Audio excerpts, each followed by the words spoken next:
Here's another method of performing the multiple shift. Let's say once again we're going to control the 4 queens. What you do here is you just riffle them with the thumb and place them into 4 different parts of the deck. Now instead of going right into a Hindu shuffle type of action, what you do is you push these into the pack like this. That looks pretty fair. You give it one simple cut, and sure enough, all 4 queens on the top. This is by Arthur Buckley, and all you have to do is make sure when you place the queens into the deck, you put them in the upper half.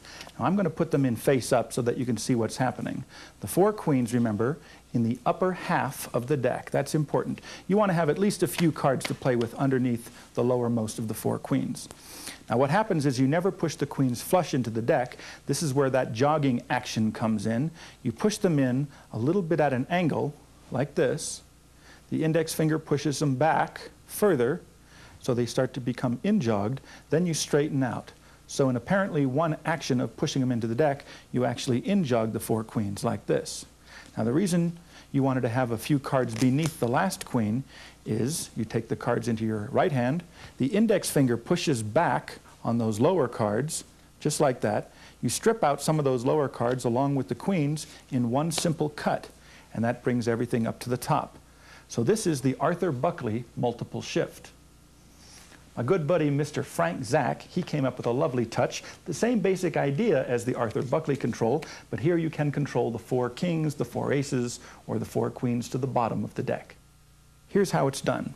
Same idea, you put the queens into 4 different parts, but because you're going to control them to the bottom, what you're going to do is put them in the lower half of the deck like that. The same action, it looks like you square them into the deck. All you do now is you just cut some of the upper cards like this onto the table, the rest of the deck like that, and you have the 4 queens now on the bottom of the deck.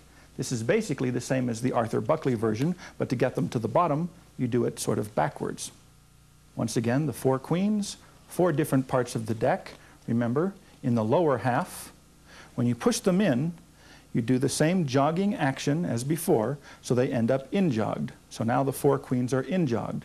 What you do is you hold the deck by the sides, concealing the in-jog from the audience, and then you just take some of these upper cards, bring them back, and then you pull those cards back and you strip out the queens underneath them, and you do that as the first part of a table cut. When you complete the cut, of course, you end up with the 4 queens on the bottom. And now it's time for the Dai Vernon multiple card control. A nice thing about this particular card control is that the spectators get to place the 4 cards into different parts of the deck wherever they'd like, as opposed to the multiple shift where the magician puts the cards where he likes. Let's say once again you'd like to control the 4 queens. You say to spectator number 1, how about you, sir? Just call out stop wherever you'd like to place your card. They say stop. The card goes in, and you shuffle it into the deck just a little bit like this. Spectator number 2, exactly the same way. Anytime they'd like, they say stop. The queen goes in where they choose. You shuffle the deck once again, just like that. Card number 3, just the same as the others. They put it any place they'd like. You close up the deck. You go into a Hindu shuffle action, and they're hopeless.